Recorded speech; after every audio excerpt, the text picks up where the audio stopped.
Final conclude చేస్తే మీకు ఒక ఫోటో చూపిస్తాను. ఆ ఫోటో మీకు ఏమైనా గుర్తు వస్తుంది చెప్పండి. ఒక ఫోటో చూపించండి. ఇదేంటి ఈ ఫోటో చూస్తే ఏమైనా గుర్తొచ్చిందా? అవునండి, మీ ఇల్లే. అవునండి, మా ఇల్లు. చాలా మంది ఈ ఇంటి గురించి ఏం చెప్తారో తెలుసా? రంగనాథ్ అన్నీ చెప్తూ ఉంటాడు. ఆయన FTLలో ఉండకూడదని అంటారు, బఫర్ జోన్లో ఇల్లు కట్టకూడదని అంటారు, ఇవన్నీ చెప్తారు. ఆయన ఇల్లు రోడ్డు మీదకి వచ్చి కట్టుకున్నారు. దానికి ఒక సెట్ బ్యాక్ ఉండదు, దానికి ఒక ప్రాపర్ పర్మిషన్స్ ఉండదు. ఆయనకు మాత్రం రూల్స్ వర్తించవా, ఓన్లీ మిగతా వాళ్ళందరికీ రూల్స్ వర్తిస్తాయా అని అంటూ ఈ ఫోటో మాకు ఎవరో పంపించారు. ఇది సింపుల్ మీకు చెప్తాను. మా ఇల్లు కట్టింది 50 ఏళ్ల క్రితం. ఏదైనా వినండి, రూల్ ఫాలో వినండి. రూల్స్ కాదు, మా నాన్నగారు కూడా రిటైర్డ్ IAS అధికారి.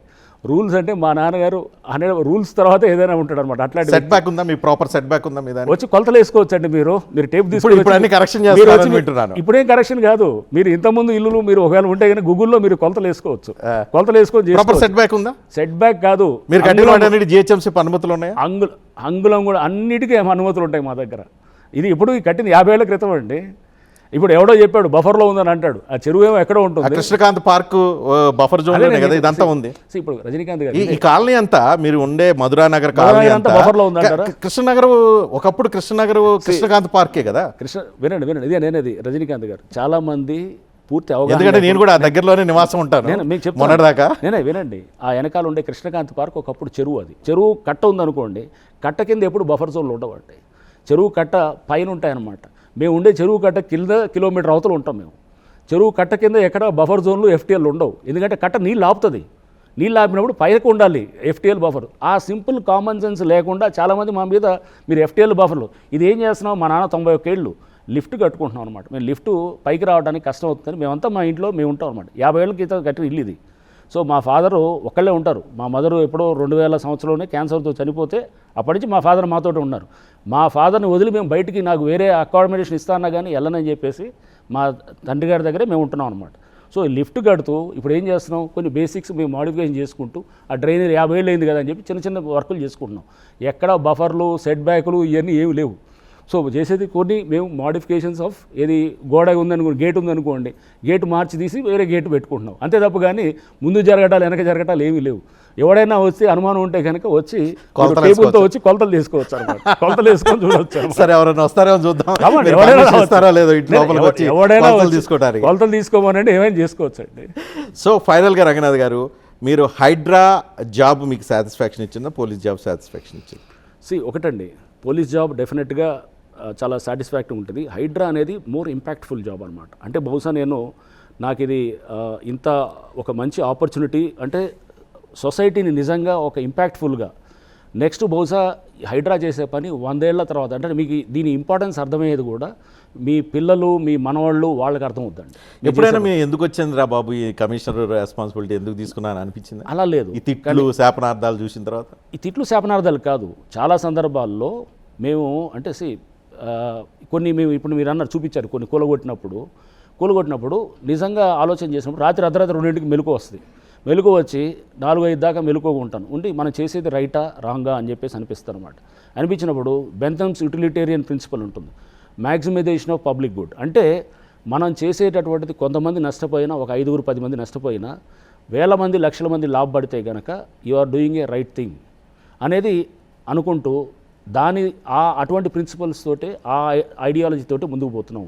అంటే ఇది చేసేటటువంటిది మేము చేసే చర్యలు ఇప్పుడు కొంతమంది చాలామంది రియలైజ్ అవుతున్నారు.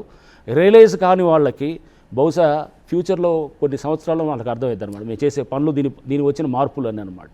ఫైనల్గా హైదరాబాద్ నగరంలో హైడ్రా పరిధిలో ఉండే పేద ప్రజలు లేదు, వాళ్ళు ఏమన్నా పొరపాటున వాళ్ళు పేద అని చెప్పొద్దు, సరే హైదరాబాద్లో కబ్జాలు చేద్దాం అనుకునే వాళ్ళకి మీరేం చెప్పదలుచుకున్నారు? కబ్జాలు చేసే వాళ్ళకి తప్పకుండా హైడ్రా అనేది వాళ్ళని ఎవరిని కూడా వదలదు. కబ్జా చేసిన వాళ్ళని సెలెక్టెడ్గా కాదు, సెలెక్టివ్గా ఏముండదు. పొలిటీషియన్లు చెరువులో గెస్ట్ హౌస్లు కట్టుకున్నా ఇళ్ళు కట్టుకున్నా తీసేస్తారు. తప్పకుండా అండి, నేనేది చెప్తున్నాను మీకు కొన్ని గైడింగ్ ప్రిన్సిపల్స్ ఇచ్చాను. బస్తీలు ఆల్రెడీ వచ్చినవి ఉన్నాయి, ఆల్రెడీ రాకముందు ఉన్నాయి. సో బస్తీలు వచ్చినటువంటియో లేకపోతే ఆల్రెడీ గుండెల్లో నిద్రపోతానని చెప్తారా? నేను అంత పెద్ద మాటలు నిద్రపోతాను, నీ గుండెలు వీకిన బంటును ఇట్లా నేనేం చెప్పట్లేదు. నేను పేదవాడు ప్రశాంతంగా నిద్రపోవడానికి అవకాశం ఇస్తారా? పేదవాళ్ళ అనే వాళ్ళ జోలికి హైడ్రా వెళ్ళదు. ఆ భరోసా ఎప్పుడు ఇస్తున్నాం. బతుకమ్మ గుంట is the best. Middle class వాడు ఇల్లు కట్టుకుంటే వాడు బిల్డింగ్ పర్మిషన్ ఉందా లేదా, దీనికి హైడ్రా పర్మిషన్ వెళ్ళి తెచ్చుకోవాలా లేదా అని కంగారు పడకుండా కూర్చోవచ్చా ప్రశాంతంగా? 100% నేనేది ఏంటంటే ఒక మిడిల్ క్లాస్ వాడు కానీ ఒక పేదవాడు కానీ అతను ఇప్పుడు వాళ్ళకి అర్థమై ఉంటుంది రూల్స్ ఆఫ్ ది గేమ్ అన్నీ అర్థమైంది ఎలా ఎక్కడ కట్టుకోవాలి ఎక్కడ కట్టుకోకూడదు ఎక్కడ కూడా వాళ్ళని టచ్ చేసే పరిస్థితి ఉండదు. మీరు ఎవరైనా కానీ కొంతమంది అందరు కాదు పావులు అవ్వద్దు, వెనకాల ఉండి నడిపించే వాళ్ళు ఎవరు మిమ్మల్ని వచ్చి గుడిసెలు వేసుకోండి మేము చూసుకుంటామనంటే కనుక అట్లాంటి వాటిలో పావులు అవ్వద్దు. సో మీకు అది అయినప్పుడు రేపు ఖచ్చితంగా ఏంటంటే ఆ భూమి ఏంటో తెలుసుకోండి. మీకు హౌసింగ్ కావాలంటే కనుక గవర్నమెంట్కి అప్రోచ్ అవ్వచ్చు, రెవెన్యూ అధికారులను అప్రోచ్ అవ్వచ్చు, హౌసింగ్ అధికారులు అప్రోచ్ అవ్వచ్చు, దాంట్లో వచ్చేటటువంటి ఉంటుంది. మీరు మొత్తం చెరువులు ఆక్రమిస్తాను, పార్కులు ఆక్రమిస్తాను, కట్టేస్తాను అని ఎవరిని పెడుతున్నారు? వీళ్ళెవరు చేయరు, పేదవాళ్ళు ఎవరు చేయరు, ఆ వెనకాల ముసుగులో ఉండే పెద్దవాళ్ళే చేస్తుంటారు. ఓకే, సో ఇది మనం అంటే అర్థం చేసుకోవాల్సింది ఏంటంటే హైడ్రా అనేది ఈ కబ్జా రాయిల నుంచి కాపాడటానికి, హైడ్రాని కాపాడటానికి, డిజాస్టర్ని లేకుండా చేసేదానికి పనిచేస్తుంది. ఇది first of it's kind in the country. And దీనికి మేము ఇప్పుడు కింద మీద పడుతూ నేర్చుకున్న పాఠాలన్నీ కూడా ఈ చాలా ఉపయోగంగా వస్తున్నాయి, ఎక్స్పీరియన్స్ తోటి కూడా నేర్చుకుంటున్నాయి అన్నమాట. సో రేపు ఇది కంట్రీకి ఒక మంచి ఇది అవుతుంది. చాలామంది ఇప్పుడు మన ఎవరు వినయ్ సహస్రబుద్ధే అని చెప్పి బీజేపీ ఎక్స్ వైస్ ప్రెసిడెంట్, ఆయన ఎవరు ICCR former president, Indian council for cultural relations, ముంబైలో కూడా హైడ్రా అనే సంస్థను తీసుకురావాలని చెప్పి ఒక ఆర్టికల్ రాశారు. కోల్చడం ఈజీ కదా, కోల్చడం కాదు, కోల్చడానికి కబ్జాలు బుర్ర పెట్టాల్సిన అవసరం లేదు కదా. కోల్చడం అందరికి నచ్చింది అంటే మనం పర్వాలేదు అంటారు. అంటే మనం కబ్జాలే ఉత్తరప్రదేశ్ లో బుల్డోజర్ రాజ్యం వచ్చింది, ఆ బుల్డోజర్ రాజ్యానికి వ్యతిరేకంగా సుప్రీంకోర్టు తీర్పులు చెప్పింది. అలా కాదండి, మనం ఆ బుల్డోజర్ అద్భుతం అని చెప్పి దేశానికి మోడల్ గా చూపిద్దామని మీలాంటి వాళ్ళు అనుకుంటే మన ప్రజాస్వామ్య దేశం, చదువుకున్న ప్రాంతం, వెల్ పొలిటికల్లీ అవేర్డ్ ప్రాంతం, మన ప్రాంతంలో ఇలాంటి యాక్సెప్ట్ చేయరు. వినండి రజనీకాంత్ గారు, బుల్డోజర్ అనేది ఈజ్ నాట్ ద సొల్యూషన్. ఇది ఒక మధ్యలో చేస్తున్నటువంటిది, ఇది ఓన్లీ ఒక చర్యల్లో ఏంటంటే మీరు బెటర్ దీని సిస్టమ్ వైపు తీసుకెళ్ళిన చెరువులు మీరు కాపాడాలనుకున్నప్పుడు ఫస్ట్ చేసే కొన్ని ఎంక్రోచ్మెంట్స్ రిమూవరే బుల్డోజర్. అంతేగాని బుల్డోజర్ రాజ్యం వచ్చింది, బుల్డోజర్ తీసుకొచ్చింది అని చెప్పడానికి, మాట్లాడడానికి మనకు చాలా బ్రహ్మాండంగా ఉంటుంది. మనం చెప్పడానికి బుల్డోజర్ రాజ్యం ఏం కాదు. బుల్డోజర్ అనేది ఎవడి మీద అయితే గనక తప్పు చేసిన వాళ్ళ పాలిట తప్పకుండా ఉంటుంది, యాక్ట్ చేస్తుంది. అంతేగాని తప్పు చేసిన వాడికి మొత్తం బొకేలు ఇచ్చి, తప్పు చేసిన వాడికి కూడా చట్ట పరిధిలో మాత్రమే అవకాశం ఉంది. 100% మీరందరూ మీరు వెళ్ళి బుల్డోజర్ వెళ్ళి కోల్చడానికి లేదు, రైట్? నేను మీకు చెప్తున్నాను కదా, చట్ట పరిధిలోనే. మేము ఇప్పుడు చెప్తున్నాను నోటీసులు ఎక్కడ ఇవ్వకూడదు, ఎక్కడ ఇవ్వాలి, అది కూడా మేము క్లియర్గా మీకు చెప్తున్నాను. మీరు చెప్పి మీరు రేపు దీంట్లో నేను చెప్తున్నాను కదండి, ఏది క్లియర్గా సుప్రీంకోర్టు జడ్జిమెంట్స్ ఉన్నాయి. నేను మళ్ళీ ఏది జస్టిస్ గవాయ్ గారి జడ్జిమెంట్, ల్యాండ్ మార్క్ జడ్జిమెంట్, దాంట్లో ఎక్కడ మేము చేయాలి, చట్టాల్లో ఉన్నాయి, జిహెచ్ఎంసీ యాక్ట్లో ఉన్నది ప్రావిజన్స్, నోటీసులు ఇవ్వకుండా ఎక్కడ పరిస్థితులు చేయొచ్చని. మేము నోటీసులు ఇవ్వకపోతే కనుక మీరు చట్టాన్ని ఉల్లంఘించినారని ఎందుకు అనుకుంటున్నారు? ప్రొసీజర్లోనే ఉంది, అది ఏది సుప్రీంకోర్టు జడ్జిమెంట్స్లో ఉంది. ఉన్నదాన్ని నేను వాడుతున్నాం పవర్స్ని, అంతే తప్ప కానీ ఇన్నాళ్ళు నోటీసులు ఇచ్చి డ్రామాలు ఇచ్చి నువ్వు వెళ్ళి కోర్టుకు వెళ్ళి ఒకటి తీసుకురా, స్టేటస్ కో తెచ్చి మనం నడిపిద్దాం, మళ్ళీ ఈ డ్రామాలు ఏం ఆడదు హైడ్రా చేసేది నిజాన్ని నిర్భయంగా చేస్తాం. చేసినప్పుడు వెనకాల తెర వెనక భాగవతాలు ఏముండవు, ఫ్రంట్ ఉండేదే చేస్తూ ఉంటాం అనమాట. అంతే తప్ప కానీ వెనకాల నువ్వు వెళ్ళి నేను ఇచ్చినట్టు ఇస్తాను నోటీసు, నువ్వు వెళ్ళి వెంటనే ఒకటి పట్టుకొచ్చి మనం నడిపిద్దాం, ఇదంతా ఈ గేమ్ అంతా నడిపిద్దాం ఏం లేదంటారా? హైడ్రా నేను అదే చెప్తున్నాను కదా, ఎక్కడ ఛాన్స్ కొంచెం కూడా లేదా? ఛాన్స్ మీరు చెక్ చేసుకోండి. ఏం లేదా? మీరు ఎందుకంటే అనుమానం, చాలా మందికి అనుమానాలు ఉంటాయి, అదేగా చెప్తున్నానండి.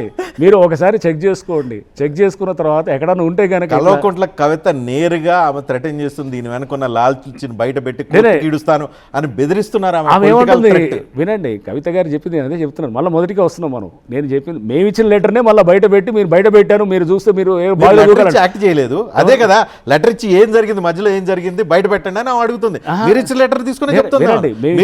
మీరు ఇచ్చిన వీడియోస్ లో మూసి పాయలతో కనిపిస్తుంది ఆమె చూపించిన దాని ప్రకారం. రైట్ అండి. నేనేది ఇక్కడ మేము ఇచ్చిన లెటర్ని మళ్ళీ బయట పెడతామని చెప్పి అంటున్నారు.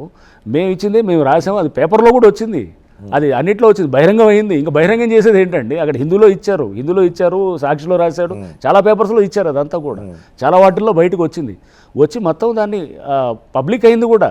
దాన్ని బహిరంగం చేస్తారంటే ఏంటి, పబ్లిక్ అయింది దాన్ని already.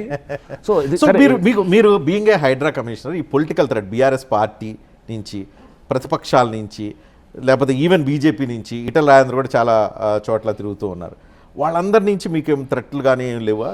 థ్రెట్లు first of all HYDRAA doesn't function politically అండి. మీరు ఎవరో ఈ పలానా పార్టీ మిమ్మల్ని టార్గెట్ గురిపెట్టింది మిమ్మల్ని కదా. వాళ్ళు పొలిటికల్ పార్టీగా ఎవరి నెరేటివ్ వాళ్ళది ఉంటుందండి. ఇందా మీకు చెప్పాను కదా, స్కార్పియోలు ఉన్నాయి, ఇది అనేది ఇట్లా ఉన్నాయి. సో పొలిటికల్ పార్టీ ఎవరికి వాళ్ళ రాజకీయ నెరేటివ్ వేరుంటుంది. బట్ ఎక్కడ కూడా నేను ఇతను పలానా పార్టీ, ఇతను అపోజిషన్ పార్టీ అని చెప్పి తీయాలంటే నా మైండ్ సెట్కి అసలు తీయను నేను, అది కూడా చెప్తున్నాను. నా మైండ్ సెట్గా అట్లా ఇతను పలానా పార్టీ కాబట్టి మీరు చేయండి అంటే కనుక నేను చేయను. హైడ్రా కూడా అలా పనిచేయదు. మీరు కనుక్కోండి, మీకు తెలిసిన ఎవరన్నా కానీ కూడా ఈ పలానా పార్టీ వాళ్ళని టార్గెట్ చేద్దాం, పలానా పార్టీ వాళ్ళని ఎక్కువ మంది బహుశా ఉంటే కనుక రూలింగ్ పార్టీ నుంచే ఉంటుంది మాకు. నేనంటే కనుక బహుశా ఇది కోపాలు కానీ ఏమైనా ఉంటాయి. ఎందుకంటే అక్కడ వాళ్ళ మాటలు చెల్లుబాటు కాదు, కొంత ఇండిపెండెంట్గా ఫంక్షన్ చేస్తాము. ఎవడంటే వాళ్ళు చెప్పినట్టు హైడ్రా పనిచేయదు. ముఖ్యమంత్రి చెప్పినా కూడా ఎనరా మీరు? అరే మీకు చెప్తున్నా చూడండి, ముఖ్యమంత్రి గారు మీరు అనుకుంటారు ప్రతి సందర్భం అందరూ ఇదే. ముఖ్యమంత్రి గారు మన కూడా అన్నారు, మా మీద అపవాదులు మోసారు, హైడ్రాను ఏది ప్రభుత్వం కలిసి ఏదో చేస్తున్నారని చెప్పేసి ఎన్నో భరించాము. మనకు ఏది నల్లచెరువు కూకట్పల్లి దగ్గర చెప్తున్నారు, ఇన్ని మాటలు అంటుంటే అవన్నీ చూసి మేము అప్పుడు ఆగాము, ఇప్పుడు దీన్ని చూసి ఆనందం అనిపిస్తుందని చెప్పేసి ఇట్లాంటి మాటలు చాలామంది ఎవడైనా మాట్లాడవచ్చు. ఎవడి స్వలాభం కోసం రాజకీయాలు ఉండొచ్చు, లేకపోతే సోషల్ మీడియా వ్యూవర్షిప్ కోసం ఉండొచ్చు, లేకపోతే ప్రశ్నించడం పేదలు అని చెప్పి మనం మాట్లాడుతుంటాం కదా, బయటకు మనం చెప్తూ పేదలనే బిల్డప్ చేస్తూ వెనకాల నెరిగే కథలు నడిపిస్తూ జరిగే ఇవన్నీ కూడా ఏదైనా ఉండొచ్చు. ఎవడి నెరెటివ్ వాడిది ఉండొచ్చు. బట్ జరిగేది ఇది, ఒక ఆపరేషన్లో ఫ్రీడమ్ ఇచ్చి ప్రభుత్వం మాకు ఏది ఆ స్వేచ్ఛాయుత వాతావరణంలో పనిచేస్తున్నాం కాబట్టి హైడ్రాకి ఇంత పేరు ఉందన్నమాట. ఓకే, రేపు కాంగ్రెస్ ప్రభుత్వం ఎప్పుడైనా రియలైజ్ అయ్యి హైడ్రా వల్ల మాకు నష్టం జరిగింది అని అనుకుంటే దానికి మీరు పశ్చాత్తాపడతారా? అది మీరు ఇప్పుడు నిన్న కూడా మీరు గవర్నర్ స్పీచ్లో చూస్తున్నారు, నేను కూడా చూస్తున్నాను. అది హైడ్రాని అందరూ కూడా పొగుడుతూనే మాట్లాడుతున్నారు. పశ్చాత్తాపం మీరు ఎందుకు అనుకుంటారు? అంటే